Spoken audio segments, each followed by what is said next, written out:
Bonjour à tous et bienvenue donc dans la dernière vidéo de cette série qui va traiter des amortissements immobiliers pour les composants principaux. On traitera encore ensuite la partie travaux administratifs et mobiliers.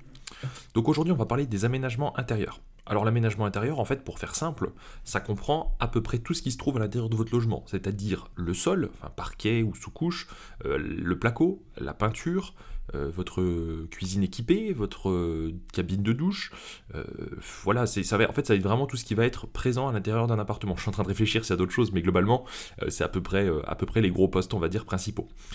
Donc du coup, si vous êtes aussi dans une maison, vous allez avoir les escaliers, voilà, donc il y a pas mal de choses qui peuvent rentrer en compte.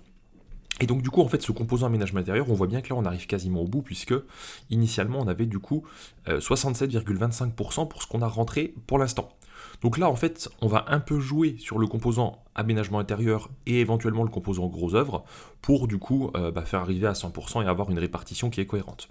Donc moi, dans mon exemple, ce que je vais faire, c'est que je sais que là, normalement, si je suis pas trop mauvais en maths, je vais 37,25% donc à répartir. Alors là, je mets durée 1 an, hein, c'est juste pour vous montrer, peu importe, on va le corriger après. Et du coup, alors non, si je suis très mauvais en maths, pardon, du coup, on est sur 33,25, est-ce que c'est bien ça? Et c'est 32,75 du coup. Alors 32,75. Donc là, on arrive à 100%. Donc ça veut dire que si je mets 32,75, on est bon. Donc ce que je vais faire, c'est tout simplement que ici, je vais prendre la ventilation, donc 7369, compte tenu de l'état du bien dans lequel j'ai acheté, que j'avais montré dans la première vidéo, du coup, bon, on se dit que c'est assez cohérent hein, parce qu'il restait finalement pas grand chose. Donc on est sur quelque chose qui est raisonnable. Donc je peux laisser de la sorte.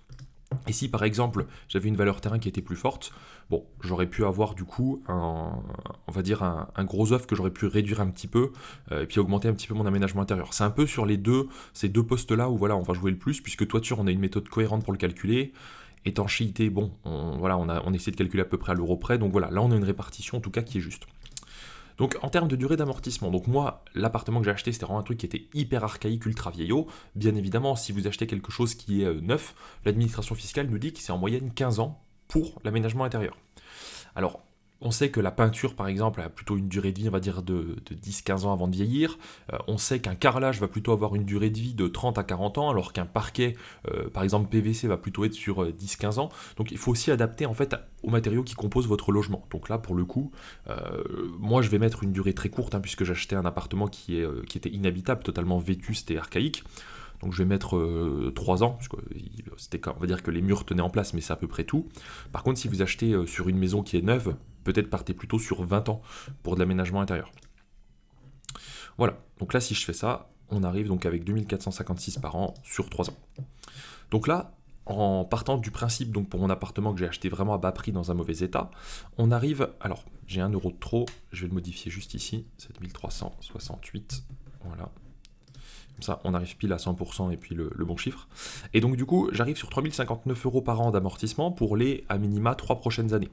Puisque du coup ici, je vais avoir, enfin non, même un peu moins, puisque là, le composant réseau, je l'ai amorti sur 1 an. Donc du coup, voilà. Ensuite, ce qu'il va falloir que je fasse, c'est que j'amortisse mes travaux que j'ai fait à l'intérieur pour le rénover, et puis également mon mobilier, et puis éventuellement mes amortissements administratifs, qui sont également mes frais de notaire et puis frais d'agence. Mais ça, on va en reparler, puisque vous pouvez aussi faire le choix de les passer en charge. Donc ce sera l'objet d'une prochaine vidéo. Voilà, c'est à peu près tout pour la décomposition. J'espère que c'est assez clair et que vous avez compris, que vous pourrez aussi reprendre l'idée et vous adapter avec votre propre bien à vous. En tout cas, il n'y a pas de règles clairement arrêtées. Les seules choses, c'est les durées d'amortissement que je vous ai données dans les différentes vidéos que l'administration fiscale donne à titre d'exemple pour du neuf. Sinon, au niveau de la répartition, il faut garder quelque chose de cohérent et de justifiable en cas de contrôle. C'est aussi simple que ça. Voilà, j'espère que ça vous a plu. Je vous dis à très vite pour de prochains contenus. N'oubliez pas de vous abonner et liker la vidéo. Merci à tous.